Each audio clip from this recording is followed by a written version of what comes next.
بسم الله الرحمن الرحیم. الحمد لله رب العالمین والصلاة والسلام على اشرف الانبیاء و سید المرسلین حبیبنا و سیدنا محمد و آله و صحبه اجمعین. اللهم علمنا ما ينفعنا وانفعنا بما علمتنا وزدنا علما برحمتك يا كريم. اللهم انا نسألك علما نافعا وعملا صالحا ورزقا طيبا. اما بعد، بینندگان عزیز و ارجمند، السلام علیکم و رحمت الله و برکاته. در ادامه سلسله برنامه‌های تفسیر نور، آیاتی از سوره بقره را داریم که با ندای یا بنی اسرائیل شروع میشه. این نوع خطاب در قرآن کریم بارها به چشم میخوره و این اولین بار هست که در قرآن کریم در آیه 40 تا 43 به بعد مخاطب این آیات بنی اسرائیل هستند، یهودیانی که در مدینه در کنار مشرکین زندگی میکردند و زمانی که رسول اکرم صلی الله علیه و سلم به آنجا هجرت کردند و اسلام را منتشر کردند و دعوت به اسلام دادند، اونها هم مورد خطاب دین اسلام و ایمان به قرآن قرار گرفتند. ولذا حائز اهمیت است که این آیات بلافاصله بعد از آیاتی قرار بگیره که داستان خلق آدم را در پی داره و اونها که اهل کتاب بودند و در تورات و صحف و دیگر کتاب‌های آسمانی که می‌خوندند و تلاوت می‌کردند، این ماجراها را به خوبی خونده بودند و می‌فهمیدند. شاید آگاه‌ترین انسان‌های روی زمین بودند که حرف پیامبر را می‌فهمیدند و پیام قرآن را می‌گرفتند، ولی دیدیم که چگونه خداوند عزوجل اونها را با حسد و کینه‌ای که داشتند این توفیق را بهشون نداد و خداوند بارها اونها را مورد نکوهش و سرزنش قرار داد.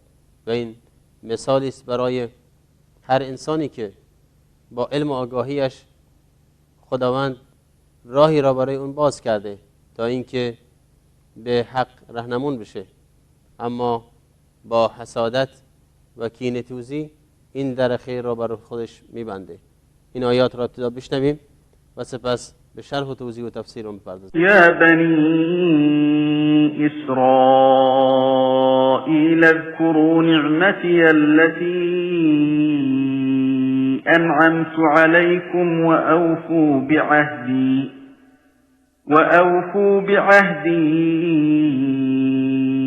اوف بعهدكم و ایای فارهبون وآمنوا بما أنزلت مصدقا لما معكم ولا تكونوا أول كافر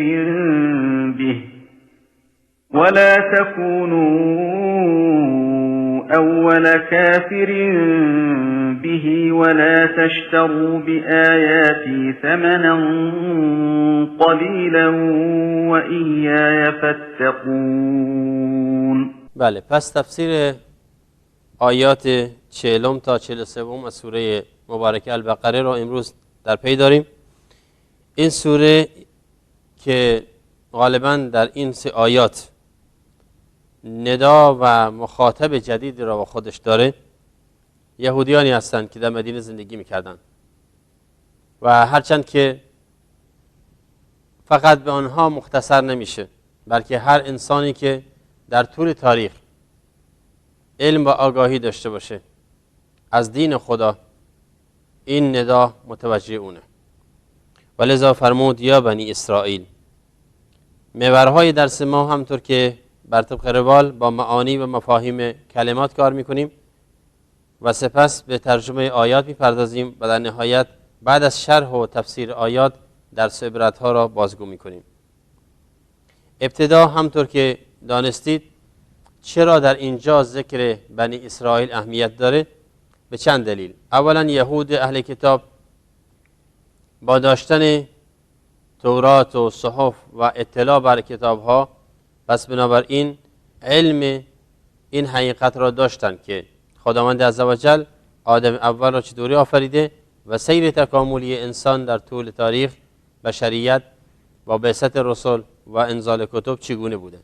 یهود پیامبر اسلام را با صفاتش می شناختند و لذا این اتمام حجتی میشد وقتی با آیات قرآن کریم اونها دوباره تذکر داده میشدند. یهود درباره قرآن در تورات خوانده بود و وصف آن را در قرآن دیده بود و لذا اونها نزدیکترین انسانهایی هستند که میتونن این حقایق را بفهمند. نه تنها این، بلکه یهود منتظر ظهور پیامبر خاتم بودند و لذا به مشرکین مدینه میگفتند که پیامبر خاتم که ظهور بکنه پشت سر اون شما را نابود میکنیم و از بین میبریم. ولی وقتی که پیامبر از جنس خودشون و از دین و ملیت و کیش خودشون نبود، اینجا بود که سر عناد و لجاجت و غرور و تکبر و حسادت سر دادن و راه نسازم. ببینیم قرآن کریم در این آیات چگونه این قصه را بازگو میکنه و این ندای قرآنی را که اولین ندای است برای بنی اسرائیل، همونطور که در یا ایها الناس اولین ندای قرآنی به همه مردم بود، پیام قرآنی به همه مردم بود و در اونجا اولین داستان خلق آدم و اذ قال ربک للملائکه شروع شد. در اینجا در آیات 40 تا به بعد در چندین آیه در مورد بنی اسرائیل یعنی فرزندان یعقوب علیه السلام هست که همون یهودیان. قرآن میفرماید یا بنی اسرائیل، یا حرف نداست برای مخاطبه و غالبا مخاطب یا این که نزدیک یا دور هست و یا عام هست، هم برای دور استفاده میشه هم برای نزدیک و غالبا برای دور هست. اینجا با این که بنی اسرائیل در نزدیک بودن، ولی چون خطاب قرآنی خاص اونها نیست و بلکه برای تمام انسانهای همکیش اونها در طول تاریخ بشر هست و لذا ندای بعید اومده. یا بنی اسرائیل یعنی فرزندان اسرائیل. اسرائیل کی بود که فرزندانش؟ گفته شده که اسرائیل نام عبری حضرت یعقوب علیه السلام بوده و به معنای عبدالله است، یعنی همون عبدالله عربی یا بنده خدا به تعبیر فارسی. ما میتونیم بگیم که اسرائیل اسمی است عبری به معنای عبدالله و نام یعقوب علیه السلام یا صفت ایشون بوده. یعقوب فرزند اسحاق فرزند ابراهیم علیهم السلام و علی نبینا افضل الصلاة و اتم التسلیم، یکی از پیامبران بزرگوار و یکی از پیامبران عزیز و گرانقدر که بارها در قرآن کریم ازش نام برده شده. و از این جهت یهود بنی اسرائیل مخاطب میشن به خاطر اینکه تمام پیامبران یهودی از سلاله یعقوب علیه السلام بودند، از سلاله یعقوب و دقیق‌تر بگن از فرزند اسحاق و لذا بنی اسرائیل نامیده میشن، ای بنی اسرائیل. و در اینجا یک کنایه زیبا و جالبه و این صفت زیبا و زیبنده اونهاست. مثل اینکه وقتی میخوان کسی رو به یک اصل و ریشه خوبی بر بگردونن سعی میکنن که و به اون کار تشویقش میکنن، سعی میکنن به یک اصل و نهاد خوبی که دارد اون رو متوجه بکنن. یهودیان با اینکه دینشون رو تحریف و تبدیل کرده بودند و به مصالح و منافع بیشتر فکر میکردن، ولی باز هم چون علم و آگاهی به تورات داشتن و میتونستند با یک تذکر بر بگردن، همونطور که خیلی از اونها مسلمان شدند، عبدالله بن سلام و دیگران اومدن مسلمان شدن در عهد پیامبر صلی الله علیه و سلم و جز اصحاب پیامبر قرار گرفتن. ولی حقیقت این بود که وقتی که میخواهیم قرآن میخواد اونها رو ندا بده به اینکه شما فرزندان یعقوبید، آن پیامبر بزرگوار و ارزشمندی که در تاریخ یهودیت مردم را راهنمایی و هدایت کرد و تمامی پیامبران از سلاله اوست، به خودتون بر بگردید و به دین و حق بر بگردید، ای بنی اسرائیل. و اذکروا یا بنی اسرائیل اذکروا، بیاد بیارید. و این یاد آوردن دو معنا میده، یا اینکه در قلبا انسان در ذهنش چیز تصور بکنه میشه یادآوری است، و نه تنها این بلکه به زبان هم گفتن هم میشه یک یادآوری و هر دو این در اینجا مراد هست. یعنی ای بنی اسرائیل، همچنان که خودتون در قلب و ذهنهاتون این حقیقت را میدونید که فرزندان یعقوب هستید، این را هم بگید و سعی کنید از این راه تشویق بشید. و حالا اذکروا نعمتی التي انعمت علیکم، بیاد بیارید اون نعمتهای بیکران خداوند که به شما ارزانی داشت. نعمتی، یک نعمت رو نام برده. التی انعمت علیکم، نعمتی که بر شما ارزانی داشتم. کدوم نعمت بر خداوند عزوجل بر بنی اسرائیل ارزانی داشت که از همه با ارزشتر بود؟ اقوال مفسرین در این زمینه زیاده. نجاتشون از فرعون یک نعمت بوده، این که در میان آنها پیامبرانی قرار داده متعدد، این یک نعمته. از میان آنها پادشاهانی بودند که عدالت پیشه کردند و هم پیامبر بودند، هم پادشاه بود، هم پیامبر بودند و هم پادشاه بودند، این یک نعمت دیگر است. این که خداوند عزوجل در زمان قحط و در زمان خشکسالی برای اونها من و سلوا غذاهای بهشتی فرستاد، یک نعمت است. و نعمتهای فراوان و مکرر دیگر. خداوند عزوجل بزرگترین نعمتی که برای اونها ارزانی داشته پیام حقش بوده، توراتی که برای اونها نازل کرده تا اینکه به سبب اون هدایت بشن. اوفو به عهدی، حالا این نعمت بزرگ که برای شما ارزانی داشتم و شامل تمامی این نعمت ها میشه و سرچشمه تمامی این خیرات هست، پس بیا چیکار کنید؟ اوفو به عهدی. اوفو فعل امر هست، یعنی وفا کنید. وفا کنید به عهدی که به من بستید، با من بستید، به اون پیمانی و عهدی که با من بستید. عهد خداوند با آنها بر سر چه بود؟ باز هم اقوال مفسرین زیاده. ما به اون چیزی که اتفاق نظر دارن اشاره میکنیم، با اون اینکه خداوند عزوجل وقتی که تورات را بر اینها نازل کرد، در تورات از اینها خواسته که به پیامبر خاتمی که مبعوث میشه بعد از موسی ایمان بیارن. از اونها خواسته که به قرآن یا کتاب منزل آخر زمان که بر پیامبر آخر زمان نازل میشه ایمان بیارن و قبولش داشته باشن. این عهدی بوده که خداوند از اونها برداشته. ولی همونطور که در خود قرآن آمده و در تورات و انجیل هم از آن نام برده شده و هنوز هم در تورات محرف وجود داره و در انجیل محرف هنوز وجود داره. پس بنابراین این عهدی بود که خداوند عزوجل در زمانی که تورات نازل کرد برای یهود از اونها گرفت که نسبت به پیامبر خاتم و نسبت به پیام آخر قرآن بی‌مهر نباشید، ایمان بیارید. خداوند حالا از اینها میخواد، میگه که این پیام که فرستادیم حالا شما از جمله چی باشید؟ به عهد خودتون بیاد وفا کنید. من هم آنگاه به عهد خودم وفا میکنم. نتیجه این شرط چیه؟ این امر پشت سرش میاد اوف به عهدکم. اوف یعنی من وفا میکنم. به چی؟ به عهد خودم. خداوند از جل وعده داده که هر کس که راه انبیا علیهم السلام و راه پیروی از سخنان و دستورات تعالیم الهی را پیروی بکنه و در پیش بگیره بهشتی است و در آخرت در نعمت برین الهی زندگی میکنه. اما اگر عهد شکسته شد پاداشی هم در مقابلش نیست.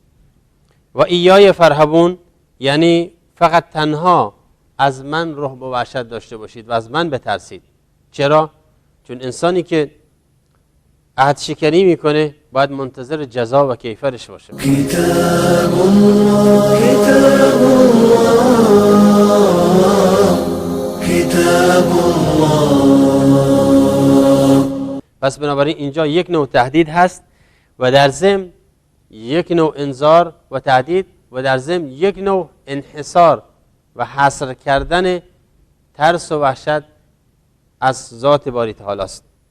آن زمانی که گفتیم وقتی مفعول بر فعل مقدم بشه در ایاک نعبد و ایاک نستعین، همین جمله را توضیح دادیم به طور تفصیل و اینجا هم همین را تکرار میشه. و ایای فرهبون یعنی فقط مرا بترسید یا از من بترسید، از من وحشت داشته باشید. چرا؟ چون کسی که نسبت به خداوند عهد شکنی کرد بعد منتظر کیفر الهی هم باشه. اینجاست که خداوند میفرماید که اگر نسبت به دیگران این کار سهل است، نسبت به من سهل نیست. اگر عهد شکستید منتظر کیفر و جزا باشید. در آیه بعد همطور میفرماید که مصدقا لما معکم و آمنوا بما انزلت مصدقا لما معکم. آمنو ایمان بیارید. به چی؟ بما انزلتو، به آن چیزی که نازل کردم یعنی قرآن. مصدقا لما معکم، این صفت قرآنه.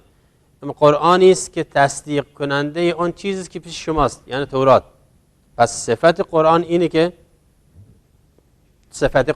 معذرت میخوام تصدیق کننده مفاهیم و مبانی و اصول کلی تورات هست و این ما به طوری جزم میگیم که تمام کتاب‌های الهی در طول تاریخ بشر، چه آنهایی که اسمشون میدونیم چه آنهایی که اسمشون نمیدونیم، و قبلا هم گفتیم کتاب‌های الهی 5 تاش در قرآن ذکر شدن، خود قرآن، صحف، زبور، تورات و انجیل. این 5 کتاب نام برده شده، اما کتاب‌های متعددی بوده که اسمش نیومده. ما به همه اینها ایمان داریم.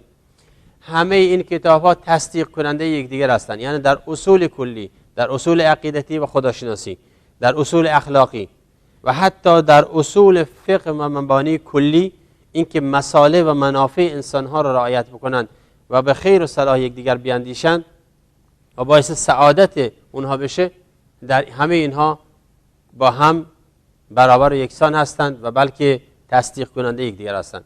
آنچه که فرق میکنه در بین کتاب‌های الهی نسبت به هر امتی با امتی دیگر، هر شریعتی نسبت به شریعت دیگر، مثلا شریعت اسلام داریم، شریعت انجیل داریم، مسیحیت شریعت چی؟ یهودیت یا همون تورات داریم و الی آخره پیامبرانی که در طول تاریخ آمدن. این شریعت ها فقط در دستورات، شیوه انجام اون عبادت ها با هم فرق میکنن. همه ماها نماز میخونیم و همه امت ها روزه داشتن، ولی کیفیت ادای این روزه یا این نماز با هم دیگه فرق میکرده. این کیفیت یک نوع امتحان الهی است برای امت ها. از پیامبر موسی علیه السلام خواسته شده طوری نماز بخونه، از پیامبر عیسی علیه السلام خواسته شده طوری نماز بخونه، از پیامبر اسلام خواسته شده به شیوه دیگه نماز خونده بشه. پس بنابراین دین خداست، به هر شیوهی که از ما خواست ستایش اون را به جا بیاریم همونطور ستایشش میکنیم. ولی مهم اینه که همه اینها نمازه و برای ذکر و یاد خداست، برای اینکه قلب انسان به یاد خدا مشغول باشه. هدف اینه. یا هدف از روزه گرفتن اینه که انسان بتونه خودش رو تزکیه بکنه و خودش رو کنترل بکنه. هدف از زکات اینه که بتونه، مثلا حکمتش اینه که دستگیری بکنه انسان‌ها فقیر و بی‌نوا و مامانده تو جامعه و مشکلات اقتصادی جامعه را حل بکنه. پس بنابراین در جزئیات با هم اختلاف دارن، اما در کل حکمت و اسرار با هم چی؟ یکی هستن. مصدقا لما معکم، یعنی این کتاب قرآن تصدیق کننده هست برای اون توراتی که پیش شماست. ولا تکونوا اول کافر به، یعنی نسبت به این قرآن منزل، به این کتابی که الان به پیامبر خاتم نازل شده، اولین کافر نباشید. حالا که اینجا یک مطلب است، پیامبر 13 سال صلی الله علیه و سلم 13 سال در مکه بود و مشرکین مکه عده زیادشون انکار قرآن میکردن و کافر به قرآن شدن. پس مراد از این چیه؟ لا تکونوا اول کافرین به. علماء اهل تفسیر فرمودند که مراد و منظور اینه که شما چون قرآن را میشناسید، با این فرق، با این امتیاز، اولین و سبقت گرفتگان به سوی کفر نباشید. یا معنای دیگر میشه استنباط کرد این که شما از میان امتهایی که علم دارن، یهود و نصارا و امتهای دیگه، شما اولین منکرین قرآن نباشید. این خیلی عیبه، خیلی زشته برای کسی که میداند اما انکار میکنه. اما کسی که نمیدونه و جاهل است، مثل مشرکین مکه و امثال اون، شاید گناهشون کمتر باشه و این یک نوع توبیخ و نکویش و سرزنشه. ولا تشتروا بآیاتی ثمنا قلیلا و ایای فاتقون. لا تشتروا بآیاتی، یعنی به آیات من، به وسیله آیات من کالای بی ارزش دنیا را مخرید. یا به عبارت دیگر، آیات من را، دین من را و آیین من را با کالای بی ارزش دنیا عوض نکنید، نفروشید. و اینجا هم معنای خرید و هم معنای فروش یا معنای استبدال در کل میده که گفتیم اشترا یا شرا به معنای کلی آن هم معنای خرید میدهد هم معنای فروش. لا تشتروا به آیاتی، یعنی آیات مرا در مقابل ثمنی یا قیمتی بی ارزش یا کالایی بی ارزش نفروشید. انسان هایی که به دنبال منافع مصالح هستن غالبا میان چیکار میکنن؟ به اسم دین وقتی صحبت میکنن سعی میکنن منافع خودشون رو وقتی استفاده قرار میدن مد نظر قرار میدن، در اونجاست که مثل دارن دین فروشی میکنن، در حالی که دین امانت خداست نزد علما. و اگر عالم کتمان علم کرد روز قیامت، همونطور که در تعبیر حدیث رسول اکرم صلی الله علیه و سلم اومده، با زنجیری از آتش جهنم والعیاذ بالله افسار کشیده به طرف جهنم دوباره کشیده میشه، تا اینکه نشون داده بشه که این کسی بوده که علمشو داشته اما کتمان کرده. یا درباره روایت انشاءالله میخونیم که چطور اون انسانی که خواست به خاطری که منافع خودش حفظ بکنه به اسم دین سر مردم کلاه گذاشتن چه گناه و گناه زشت و قبیح است. ثمنا قلیلا یعنی پاداش یا قیمتی بی ارزش، و نسبت به دین کل دنیا بی ارزشه. و به همین خاطر است که اگر واقعا انسان لادین باشه روز قیامت بیاد حاضر همه دنیا فدا بکنه و دوباره خودش رو نجات بده. اینجاست که روز قیامت اون زمانی است که خداوند میفرماید یوم یفر المرء من اخیه و امه و ابی و صاحبته و بنی لکل امرئ منهم یومئذ شأن یغنی. یعنی همه چیز از هم دارن فرار میکنن، برادر از برادر، مرد از همسرش و همچنین پدر از فرزندش. چرا؟ هر کس مشغول کار خودشه. و حتی در سوره الحاقه میخوانیم که خداوند عزوجل فرمود که چی؟ فرمود که اگر کفار در اون زمان میتونستن فدیه بدن، عوض بدن، بدل بدن، تمام دنیا هم اگر مالکیتش داشتن میبخشیدن تا اینکه از جهنم نجات پیدا کنن، ولی نیست اون زمان، تموم شد. پس بنابراین کل دنیا هم ثمن قلیل هست اگر انسان دین را با اون عوض بکنه. و ایای فتقون یعنی تنها از من بترسید در این کاراتون. و این باز هم وجه حصر وجود داره در اینجا و معنای این میده که خداوند عزوجل میخواد بگه که شما ممکن است خیلی چیزا بترسید در بیان حقایق، در ایمان آوردن، در عمل به کار نیک. ممکنه که مصلحتتون ایجاب نکنه، ممکنه که شهرت از دست بدید، ممکنه تحت تعذیب و شکنجه قرار بگیرید، ممکنه احتمالات بسیار زیاد. پس اگر از اینها میترسید بدونید که خداوند عزوجل شایسته تر به تقوا و پرهیزگاری است، شایسته تر به ترس است و واهمه است، شایسته تر به اینه که از عقاب و عذاب آخرتش بترسیم. کتاب الله کتاب الله کتاب الله. همچنین در آیه بعدش لا تلبسو الحق بالباطل داریم. لا تلبسو به معنای که آمیخته نکنید. یکی میخواد حرفش قالب بکنه به اسم دین، میاد یه حرف حق میزنه، یه حرف ناحق هم باش ردیف میکنه. اونی که جاهل و عامی هست نمیدونه حقیقت را و اینی که همه را میپذیره. پس بنابراین این شأن و صفت یهود بود. همیشه می اومدن چیکار میکردن؟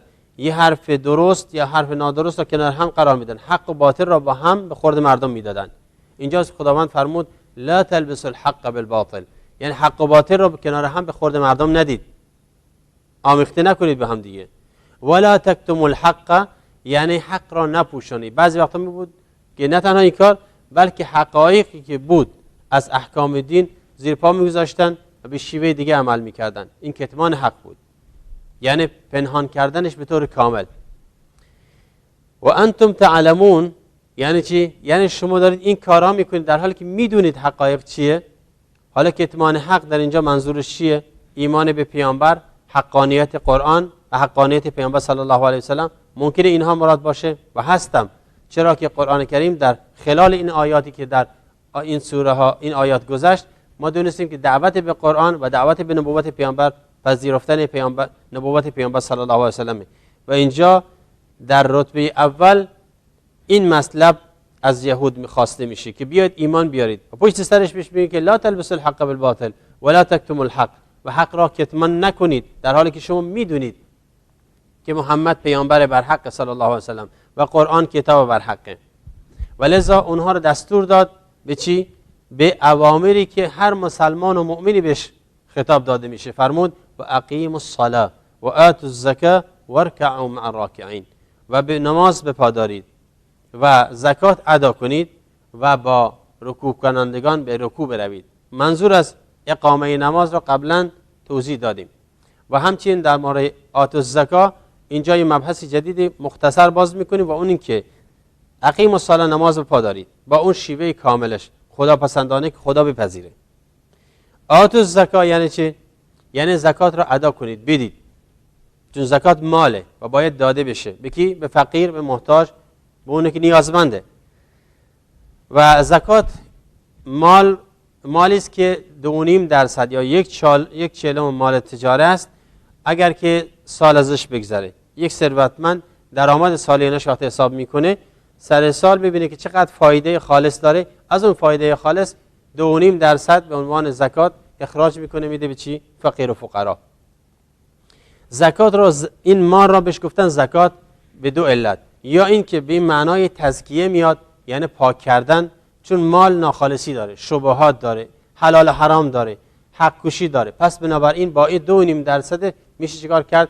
این شبهات را ازش بیرون کرد و خالصش کرد و پاکش کرد و حلالش کرد. مثل که مال را اومده چیکار کرده؟ حلال کرده. این یک مفهوم. یا این که باعث از نمو گرفته میشه. زکای یزکو به معنای رشد است و معنای رشد به این معناست که وقتی انسان زکاتش داد برای فقرا و مساکین و محتاجین، خداوند به لطف و عنایتش و از برکت دعای اونها خیر و برکت میندازه در مالش و رشد میکنه. و دیدیم که انسان‌های بودن که در هنگام خیر و برکتی بیشتر خداوند دوباره رشد و مالشون و ثروتشون بیشتر شده. ورکعوا مع الراکعین اینجا یک به اصطلاح مشکل تفسیری داره. مشکل تفسیری در اینجاست که اصل رکوع یعنی همون انحنا، ولی آیا رکوع همون رکوع شرعی یعنی دست بر زانو گذاشتن و پشت را خم کردن، یا به معنای تواضع هست؟ هر دو معنا مراد میتونه باشه.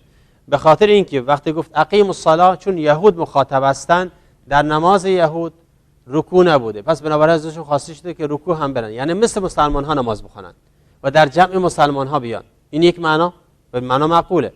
یا معنای این که شما عناد و لجاجت و غرور و تکبر بذارید کنار، متواضع باشید مثل انسانایی که اومدن مسلمان شدن و مؤمن شدن و متواضع هستن در بارگاه خدا. هر دو معنا میتونه مراد باشه و هر دو معنا هم درست و صحیح است.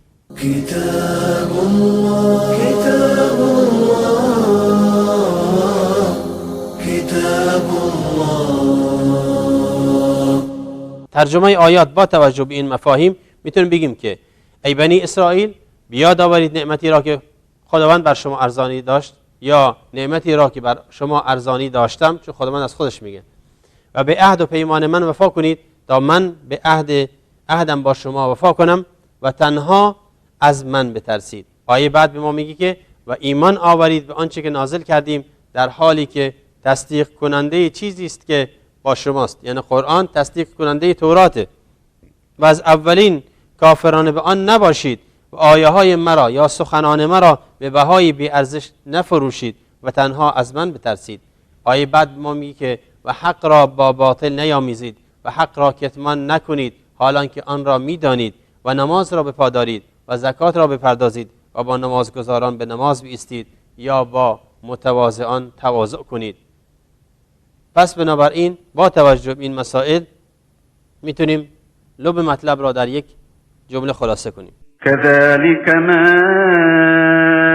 أتى الذين من قبلهم من رسول إلا قالوا ساحر أو مجنون. یهودیان پیام اسلام را خیلی خوب میدونستند، بلکه منتظر آن هم بودند، و لذا قرآن کریم اونها را به سختی و تندی مورد عتاب قرار میده. وقتی که میدونن و منتظرم بودن ولی با عناد و غرور و تکبر نیومدن، سر باز زدن از ایمان و راه عناد و لجاجت در پیش گرفتن.